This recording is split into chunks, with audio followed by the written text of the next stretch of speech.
Hello everyone, I'm Xiaogang. Okay, in the last lesson we covered that very complex audio subsystem. As you can see, even though it's only 200 to 300 lines of code, it's actually very difficult to write. The difficulty level of this code is extremely high. So if you don't fully understand it, you can set it aside for now. Just knowing how to use it is enough. Right, okay, so let's go back to our message. Right here, we need to start doing some simple processing. And you might have previously, you might have had this question. For example, what if my audio fails to be retrieved? I see that here. 同色台有地气除好照看活大. So let's do it this way. After we get the audio system, we prepare an audio device describing such a struct. Obviously, on our end, may need to include some parameters. Let's take a look. As long as it doesn't show red, we'll leave it alone. Then after it's ready, we'll take this subsystem, we'll make it directly start capturing this audio. The reason it shows red here is because we didn't write the source. Let's write the source here. Why do we have to protect this method? It's to prevent you from using it because you don't understand this. You would make mistakes. You will be wrong 100% of the time. There are some people who see a study here and they fall for it. They will ask you, in your plugin, why doesn't this method work after falling for it? And prevent it in advance. So we simply don't expose this method. This is a better way to handle it. But sometimes it brings some problems. There are some people who actually understand this. For example, if you look at Xiaogang's course, you'll know about this part. Actually, there is a context to handle. Data needs to be reclaimed here. The binding and proxy need to be released. Then you get this plugin.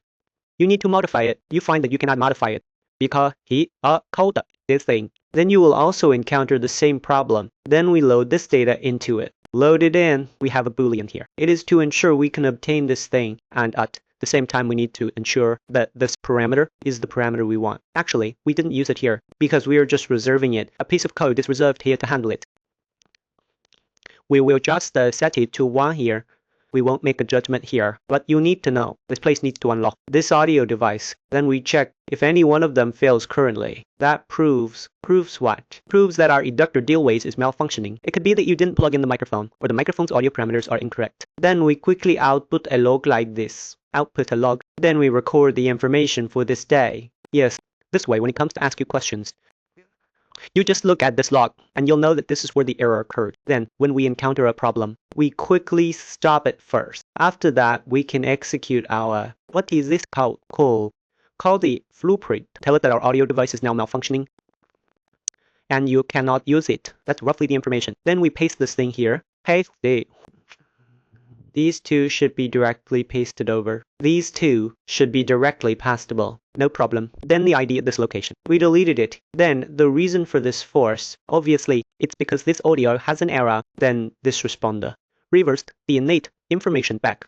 Okay, if there's no problem here, it proves that our audio has been successfully opened. Then, after the audio is successfully opened, we need to record the audio parameters for this session. This step is very important because only on this day will you know whether you might encounter some other issue. This day is meant to figure out what exactly is going on with your audio device. Because with this audio device, sometimes if you select the wrong device or the wrong parameters, then having this day makes it very convenient for you to troubleshoot. This is truly experience speaking.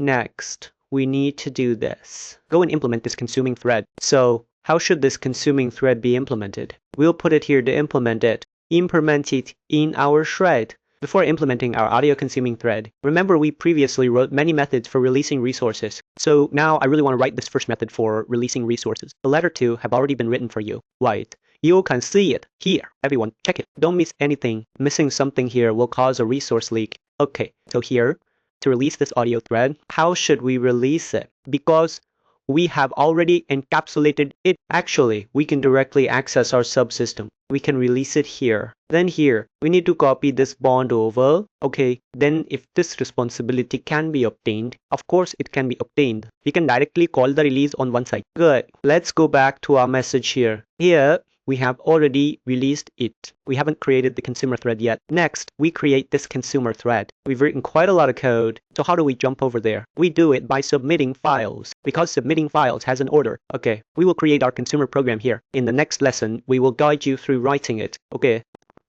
we will stop here for this lesson. Thank you, everyone.